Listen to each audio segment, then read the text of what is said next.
first question is, okay, so you basically say that you used to teach accents, right? So, what's your take on accents? Like, should people be focusing on accents, or should they be focusing on understanding of the language, like how to speak English generally? Definitely, even though I love learning accents so very, very much, I do think that's never the main priority in learning any language. Because even if you have a very strong, like, Madok Javanese accent, if your English is understandable, you will be understood. And I feel that comes back to the confidence problem. People are afraid they wouldn't be understood. But most people would be fine speaking in a heavily accented English as long as it's like, 50, 60, 70% correct. Because what you want to do is just to get the meaning and to get the point of your sentence across.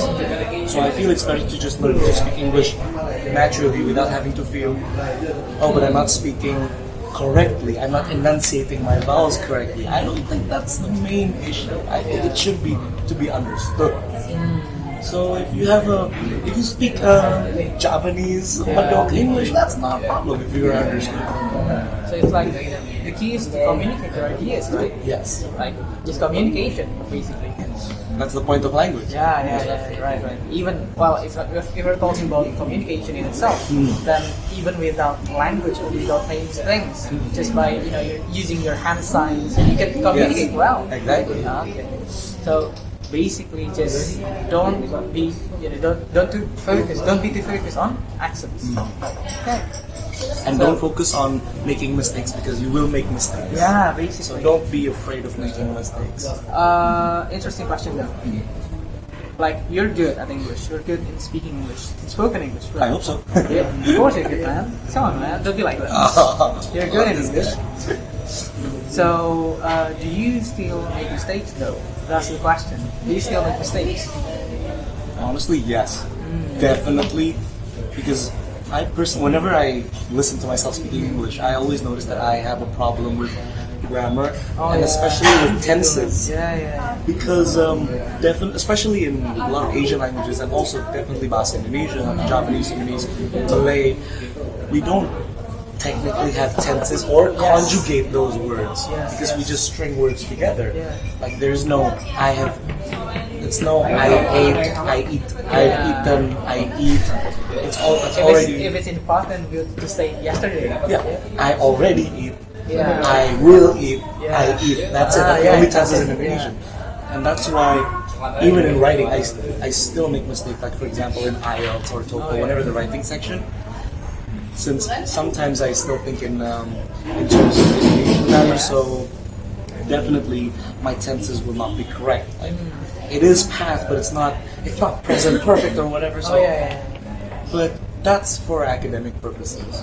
For speaking generally, that's never a very big issue, to be honest. So in the end, it's just like if you want to speak, then learn how to speak, right? Like if you're like even in Indonesian, in Bahasa Indonesia, we don't speak grammatically correct. No, not at all. No, man. Like, I mean, we don't speak like Budi pergi ke pasar, right? That's not how we speak. I'm pretty sure we always, even like as much Indonesian education we get, we still mess up the imbuhan, the prefix, suffix, prefix, the makan, and all that. So basically, it also happens even to native speakers, right? Especially to native speakers, because I've heard of a story. I think this needs to be checked, and then we'll give the links below for the articles and the commentary about this. But a lot of native speakers, when taking examinations for English as a second language, they tend to fail the grammar section. Wow. Maybe not fail, but just not score highly. You always score perfectly on speaking, on reading, but they will sometimes get lower score. Lower score than the second language speakers in the writing because they practice. But the native speakers, they only just go like, just write down whatever they say every day, which is not necessarily correct.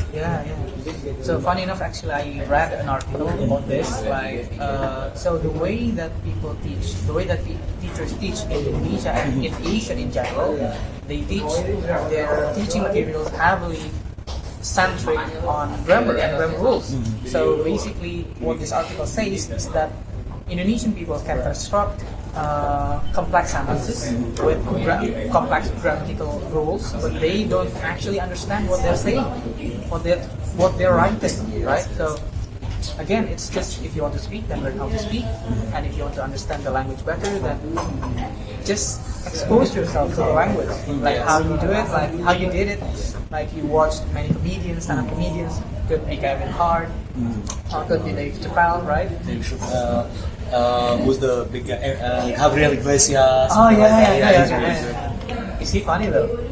I've never watched him. He's all right, but something to, since we're also talking about accents, Yeah. a very good one other than the Canadian comedian that I was talking about. There's this other one from South Africa, Trevor Noah.